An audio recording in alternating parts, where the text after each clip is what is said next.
E aí, pessoal, tudo certo? Reforma tributária tá na boca do povo, né? Mas, pra gente, o que importa mesmo é o que a FCC vai cobrar. E pode apostar, o fato gerador do IBS e da CBS vai ser aquele divisor de águas na prova. É aqui que o jogo é ganho ou perdido. Então, bora mergulhar fundo no que realmente importa para garantir aqueles pontos preciosos. Vamos lá! Então, a pergunta que não quer calar é: será que a gente está preparado de verdade para as armadilhas que a banca está preparando? Porque, olha, o nosso objetivo aqui não é só decorar a lei, não. É pensar como a banca. É mapear o campo minado, sabe? Antecipar os truques e desmontar cada pegadinha. Bora fazer isso juntos? Beleza, vamos começar pelo começo, né? A regra geral do jogo. Antes da gente se afogar nos poréns e nas exceções, a gente precisa ter um alicerce firme. Entender a base de tudo é o que vai dar segurança para a gente caminhar por essa nova lei sem tropeçar. É o nosso ponto de partida. E o pulo do gato aqui é a palavra amplitude. Pensa assim, o IBS e a CBS foram feitos para ser um grande guarda-chuva. A ideia era cobrir quase toda operação que tenha uma contraprestação que tenha dinheiro envolvido. Por quê? Para simplificar e fechar as brechas que existiam antes. Então não importa se a troca de bem, de direito, de serviço. Se teve um valor ali no meio, pá, incide o tributo. Ah, e claro, a importação também entra nessa dança para deixar o jogo justo com o que é produzido aqui dentro. Ok, a regra geral está na mão. Agora a gente vai dar um zoom. Vamos ver na prática quais são os gatilhos que disparam o fato gerador. É tipo quando a luz acende, sabe? É nesse momento que a gente começa a calçar os sapatos de auditor e a olhar para as operações com outros olhos, bem de perto. Olha só que interessante, aqui está uma das maiores sacadas da reforma, e pode ter certeza que a FCC vai querer testar isso. Sabe aquela briga que durou décadas para definir o que era serviço? Então, acabou. A lei nova fez uma coisa super simples. Ela definiu por exclusão. Basicamente, se não for uma operação com bem, seja um bem físico, tipo um carro, ou um bem imaterial, como um software, então é serviço. Simples assim. Essa clareza é um ponto final em anos e anos de briga na justiça. E aqui a gente vê na prática aquela amplitude toda que eu falei. Tem de tudo, a clássica compra e venda, permuta, mas olha ali, locação e licenciamento. Essas duas, em especial, davam um nó na cabeça de todo mundo no sistema antigo. Era ISS? Era o quê? Agora a lei veio e botou um ponto final. Tudo isso aí é fato gerador dos novos tributos, sem margem para dúvida. Agora, ó, pisca-alerta ligado, atenção total. Isso aqui é o tipo de coisa que a FCC ama de paixão. Para evitar a malandragem do planejamento tributário, a lei criou umas ficções jurídicas. O que é isso? São situações que, à primeira vista, não parecem ter valor, mas a lei diz, opa, para mim é como se tivesse. Pensa no brinde. Sem essa regra, era fácil uma empresa maquiar uma venda como se fosse um presentinho para fugir do imposto, né? A lei foi lá e se antecipou. O mesmo raciocínio vale para transações entre empresas do mesmo grupo, as partes relacionadas. É uma trava anti-espertinho bem poderosa. Show! Já entendemos onde o imposto pega. Agora, vamos virar a moeda. Vamos olhar para o outro lado. Onde o tributo não incide. O que a lei falou aqui não entra. E acredite, saber onde não incide é tão crucial para a prova quanto saber onde incide. Pensa nesse slide como a lista do deixa pra lá do IBS e da CBS. É a nossa zona segura. A lógica principal por trás disso é uma só: evitar a bitributação, que é cobrar imposto duas vezes sobre a mesma coisa. Então, se uma operação já paga um imposto específico, como o ITCMD numa herança ou o ITBI na compra de um imóvel, o IBS e a CBS ficam de fora.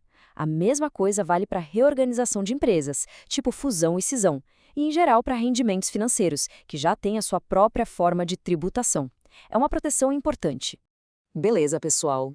Chegamos no momento mais esperado. É agora que a gente separa os aprovados do resto. Vamos entrar no modo caçador de pegadinhas da FCC. Vamos dissecar os pontos onde a banca vai jogar a casca de banana para a gente escorregar. Foco total, respira fundo, que agora o negócio fica sério. Pegadinha número 1, e essa é clássica, pode anotar. A FCC tem um prazer especial em misturar lei antiga com lei nova. No passado, lembra da súmula vinculante 31, aquela que dizia que não podia cobrar ISS sobre locação de bem móvel? Então, esquece ela, risca do mapa. No novo sistema com IBS e CBS, locação é fato gerador expresso. A banca vai te jogar uma questão enorme, citando a súmula, só para te confundir. Não caia nessa. A regra virou. ponto final. Outro terreno perigoso. A regra geral é clara. Brinde e bonificação são tributados. Acabou. A FCC vai chegar de mansinho e tentar te vender a ideia de que bonificação é sempre isenta. Mentira, é falso. Para a bonificação não ser tributada, é uma exceção da exceção. Tem que passar num checklist com 2 itens obrigatórios. Primeiro, tem que estar discriminado na nota fiscal. Segundo, não pode estar amarrado a nada que vá acontecer no futuro. Faltou um dos 2, já era, incide imposto. É 880. E agora, um detalhe de decoreba pura, do tipo que a FCC adora. Partes relacionadas, lembra? Aquele lance do parentesco? O limite é 3º grau. Terceiro. A banca vai, com 100% de certeza, colocar 4º grau na alternativa para te derrubar. Tatua isso na mente. O limite é o 3º grau. Não tem erro. Beleza? Vamos para a nossa reta final. Um sprint de memorização. Aqueles conceitos que precisam estar afiados na ponta da língua na hora do vamos ver. Sabe aquele detalhezinho que vale a questão? É isso que a gente vai revisar agora. Esse quadro é o nosso resumo de ouro. Vamos lá, rápido. Energia com valor econômico é bem material, incide. Locação e arrendamento, fato gerador expresso, incide. Fusão, cisão, essas operações de empresa, não incidência. Bonificação, mas só aquela com os 2 requisitos, aí sim, não incide. E a regra de ouro que resolve muita coisa, o acessório segue o principal. Tira uma foto mental disso aqui porque vale ponto na prova com certeza. Caiu isso na prova? IBS e CBS incidem sobre locação e arrendamento. A resposta? Correto, certo, sem piscar. É a nova regra enterrando de vez a antiga súmula 31. Outra assertiva, transmissão de bens para integralizar capital não sofre incidência. Resposta? Correto, de novo. Por quê? Porque isso é uma operação societária. E a gente já viu que essas operações estão na lista da não incidência. É a lei protegendo a reorganização das empresas. Agora, olha a casca de banana. Parentes de diretores são partes relacionadas até o 4º grau. Falso! Falsíssimo! A banca só trocou o número para te pegar. O correto é o quê? 3º grau. É esse detalhezinho que separa quem passa de quem não passa. Mais uma que a galera cai muito. Em operações mistas, sem valor separado, aplica-se a maior alíquota. Errado! Isso é uma pegadinha clássica. A lei não fala isso em nenhum lugar. O que acontece na prática se não tiver os valores especificados? O fisco vai lá e arbitra a base de cálculo de cada coisa, com base em critérios técnicos. É um ato de fiscalização, não uma regra automática.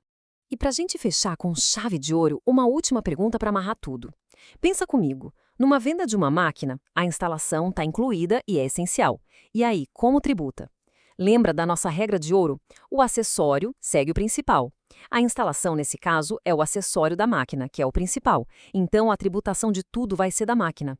Entender essa lógica? Isso sim é pensar como auditor. Mantenha esse foco nos estudos, que a aprovação está logo ali. A gente se vê na próxima.